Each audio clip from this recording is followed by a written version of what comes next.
Whether you've been here before or you never left, don't let your time slip away. It's the worst kind of theft. You don't get any return sitting, wallowing in shame.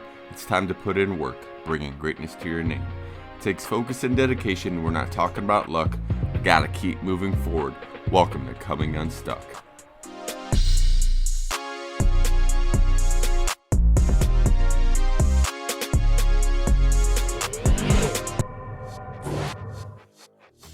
Hello friends, Dustin Gruss, the Greatness Facilitator here, your host for another episode of Coming Unstuck, a Step Up to Greatness podcast.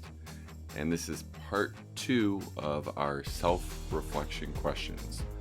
When you ask yourself these questions, you're going to learn more about yourself and have better direction, a better guide on what's going to bring you joy into your life, what direction your life is heading in. And when you really dig into these questions and you answer them honestly, it's going to give you so much more of a clearer picture of the direction you're heading in, and even where you've been and how you can improve upon the things that you've done in the past. So again, this is part 2. We're to quick go over the first 7 questions again. Number 1, what are the mistakes I continue to make and why? 2, how do I distract myself? 3, what are my goals for the next month? 4, what are my goals for the next 5 to 10 years?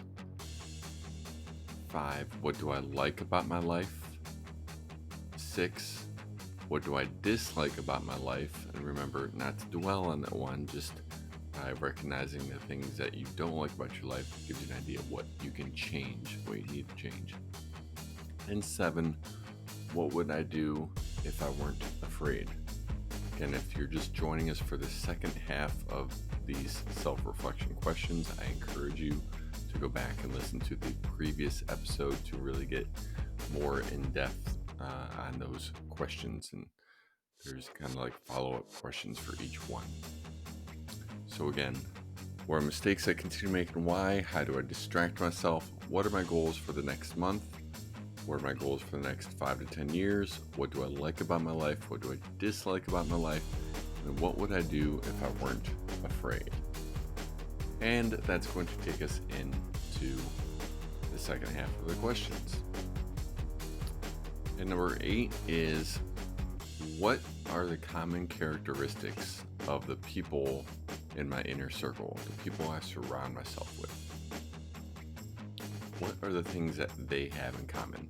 And this could be immediate family, your best friends, the people you trust and confide in, people that know the most things about you, your inner circle. What are the common characteristics do they share? And how do these people in your inner circle benefit you? That's what the question really is about. Because one thing you want to know is, do these people in your inner circle, do they challenge you in a good way? Do they make you become a better person? Do they make you want to be a better person and act with more respect for yourself? Do they correct you when you try to put yourself down? Do they lift you up when you are feeling down? Or do they just benefit off of the things that you are already doing well? Are they mooching off you or freeloading off you? So what are the common characteristics of the people in your inner circle, and how does it benefit you? Now, the relationships that you have with these people in these inner circle, it could be mutual relationships. Like, you want to surround yourself with people that are going to challenge you, that are going to make you better. But you need to make sure that you are giving to the relationship as well. So it shouldn't all just be one-sided. They get something from you or you get something from them. You you should be letting people know that if they are challenging you, that you're challenging them too, that you are making them become better people because of the time that they're spending with you. So, again, number 8, what are the common characteristics of the people in your inner circle? 9, what would I change about my job? What are the things you like about your job? What are the things you dislike about your job? Is there more that you can do within your job? Can you bring some sort of innovation to it and make it better in some way? And is your job meaningful to you? Are you getting up excited, ready to go to work for another day? Or do you dread going into work each day? That's something you gotta ask yourself. How much do you like your job? What do you change about your job to make it better, make it feel more meaningful for you? And sometimes it's just simply having that get to over the have to attitude. I talked about that in one of my previous, very recent episodes. Realizing the things you get to do, how it is meaningful versus the things you have to do. Because it's a job. There's going to be things that we don't like doing. But how can you make it more meaningful? I enjoy helping people. I enjoy making things better for them. I enjoy cheering them up. I enjoy helping them find their greater version of themselves or a greater life. So what are the things that you like about your job, and what are the things that you could change about it? And trust me, if you go to your boss, your supervisor, with ideas how you can make the job, the company better, your boss is probably going to be pretty excited about that you're going to have some new ideas. And they might not take shape right away. They might have some higher ups that they have to report to and that they have to run things by to implement any changes that you have in your mind when it comes to your job that you're currently at. But if you're at least taking those steps, it's going to kind of bring some fresh air into your job, into what you're doing each day. So again, what can you change about your job? Next, what did you want to be when you grew up, when you were a child? When you were a child and adults asked you the question, and I told you you could be anything you want to be, what do you want to be when you grow up? What did you say then? And are you doing that now? Or are you somewhere far, far, far away from what you said? And not everyone's going to be a princess or a ninja or a professional athlete. You know, professional athletes, 1% of people that play in sports make it to be professional athletes. But are you doing something close to what you wanted to be? Is it still relevant? Do you still have a passion for what you did as a child? Or is it completely out of your peripherals? And if it is completely out of your peripherals, then to bring a little bit of excitement back to your life, why don't you do something surrounding that job? Maybe or that dream job, pick it up as a hobby, see how you can get involved with it in some other way.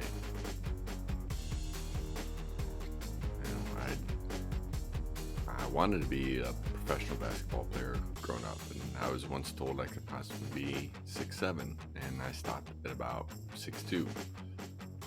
And basketball is still one of my favorite sports to play, and I play it whenever I can.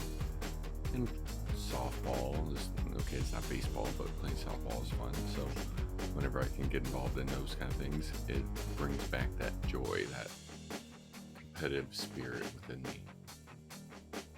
And then, as I've mentioned in my story, over 20 years customer service experience, where I've thrived and enjoyed helping customers get the best experience that they can, getting them what they want and more whenever possible.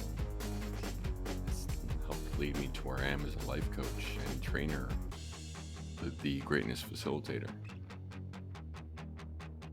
So, is what you wanted to be when you grew up, when you said that as a child, are you anywhere near that now? And how can you make that part of your life to breathe some passion and fun back in your life? Take a deeper look at that.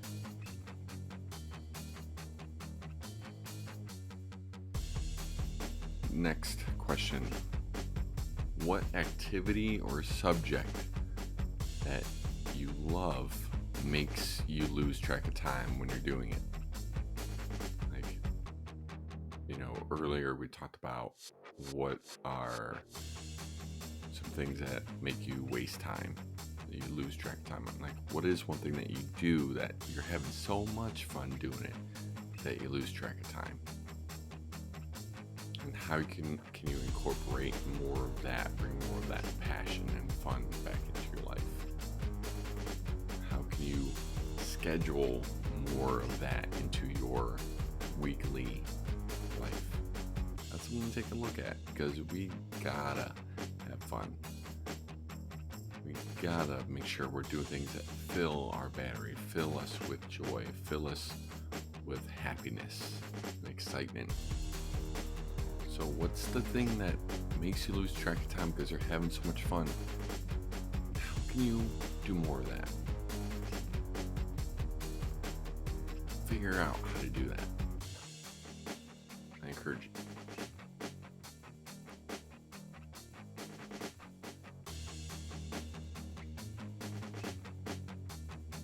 If you were to give someone living an almost identical life to yours now, if you were able to give them advice, what would it be?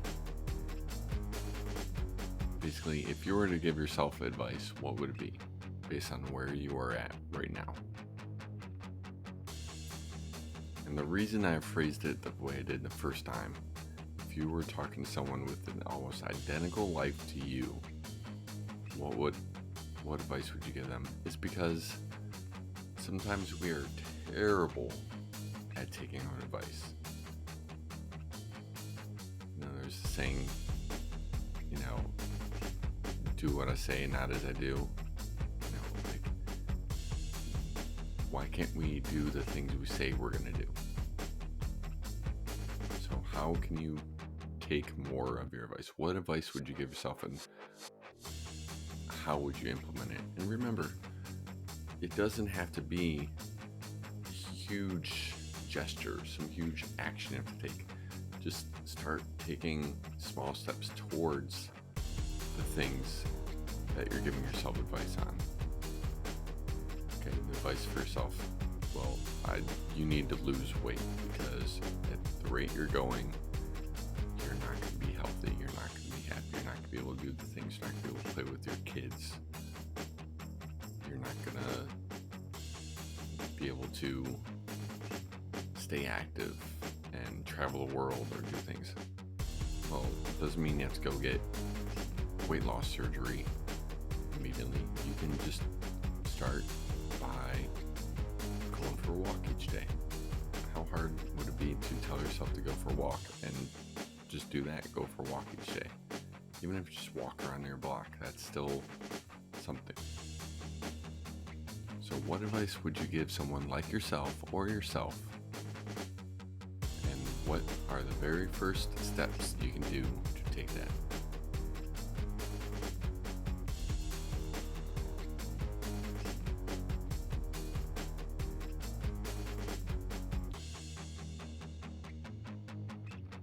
Next, again, let's add more passion and fun and joy into your life. What's something that I've always wanted to do, but have never tried? I guess it's kind of similar to number 7. What would I do if I weren't scared, if I weren't afraid? But this is more, I guess, more like an activity or hobby versus a big goal.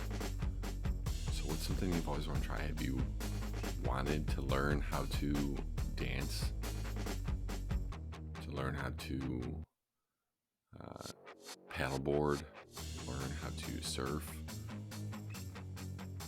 What are some little things that would bring you some excitement in your life that you could do?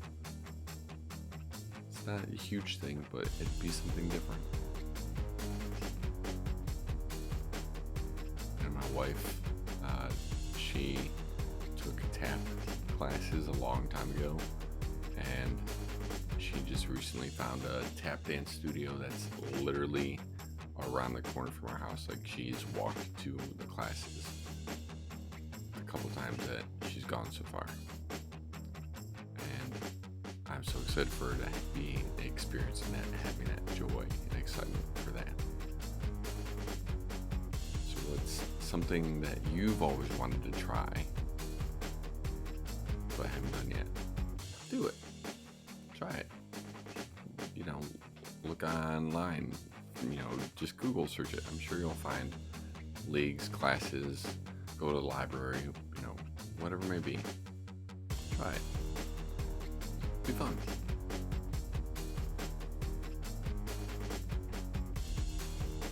Next, what characteristics do you like and admire but don't have yourself?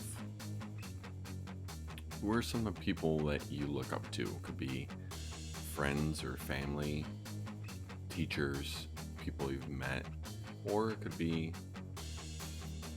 famous people throughout history. Could be the person in the coffee shop, the person working behind the counter that just knows everyone's name and knows their order and just is always greeting people with a smile and not afraid to talk to anyone. What are the characteristics that you admire but don't have yourself? Again, this is pretty similar to the 5 to 10 year goal.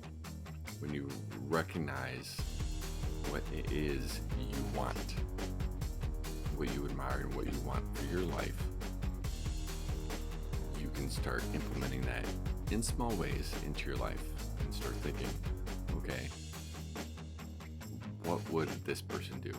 There's the what would Jesus do, WWJD.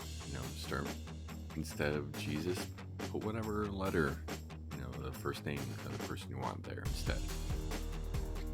Or it could be Jesus. Doesn't matter. It could be Buddha. It could be Don, John, Jane, Joyce. Doesn't matter. What are the characteristics you admire and you don't have, and how can you start implementing those into your life? And lastly, what do I worry about? And why do I worry about it?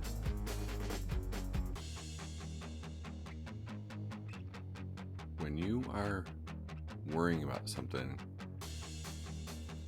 it takes up a lot of your energy and mind space and gives you anxiety and nervousness. Sometimes makes you freeze. Sometimes you can't take that step forward. So when you're worrying about something, what do you worry about? You gotta ask yourself a couple questions. One, is there anything I can do about it? Is worrying actually benefiting me in any way? Is it really something that is going to affect me? And two, again, I said this, I believe, in a very recent podcast episode. Is a live or die situation? Is someone going to be hurt, maimed, killed your action or inaction. If not, then don't worry about it. Put it off or start formulating a plan on how you can take action so you don't have to worry about it anymore. Or it can be something that you solve and fix and don't worry about it anymore.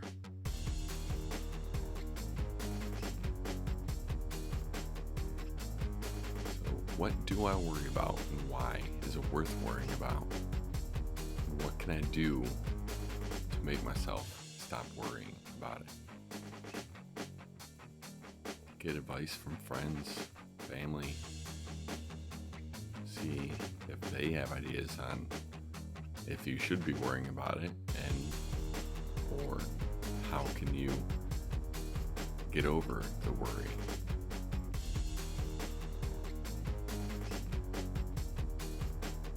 So there you have the second half of our reflection questions.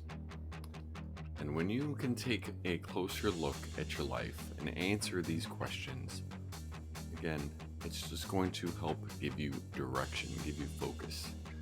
And when you can answer these questions and start forming your days, your activities, your weeks, the things you do, the things you want to do around your answers, and check back in with yourself on these questions. Maybe, write all these questions down and revisit them from time to time. You would be amazed at how far you can go, how far of a transition you can make into a different life just by staying focused on your answers and how your answers have changed because of these small steps you take based on small steps you've taken based on your answers. Because when you answer these questions, when you ask yourself these questions and answer them, it's going to open up your eyes to all the possibility that really is out there waiting for you. Opportunities for a great life. And the thing is, only you can answer these questions for yourself. You can always get a boost of confidence from talking to your friends and asking for their advice and asking for their assistance and keeping you accountable and those things. And that can help you along the way. But your answers to these questions and the way you live your life, the way you react to the answers that you give, is how your life will change. It's how you can step up to greatness. So answer these questions. Put your answers up somewhere where you can see them each day. Put them in your phone. So when you're sitting at a red light or taking a break at work or before you turn off all your electronics for the night, take a look and ask yourself, did I do anything today to get me closer to where I want to be based on these answers? Not every day is going to be perfect. It's all right if you have some days that aren't living the way that you want to be. Don't let too many days go by. If you fall off for a day, get back on. And once you do, keep moving forward. Step up to greatness. Answer the questions. Get out of here. Go be great. Peace. What's going on, friends? Dustin Gruss, the greatness facilitator and host of Coming Unstuck, a Step Up to Greatness podcast, wanting to say thank you so much for checking out this podcast. Now, if you're not normally a visual person when it comes to your podcast, do remember that you can check it out on your normal audio streaming services. in case you're jogging, running, working out, driving. You want to make sure you keep those eyes where they need to be, so check it out on your normal streaming services. If you are a video person though, be sure to like and subscribe to my channel, Step Up to Greatness, as you will be notified of when videos like this video podcast drops, as well as other video series such as Friday Fables and short stories. For all things greatness and greatness facilitating, be sure to check out my website, www.stepuptogreatness.com. And if you want to speak with me one-on-one about how I can help you find that life of greatness and to come unstuck, you can reach me at dustin@stepuptogreatness.com. In the meantime, keep moving forward and step up to greatness. Get out here, go be great.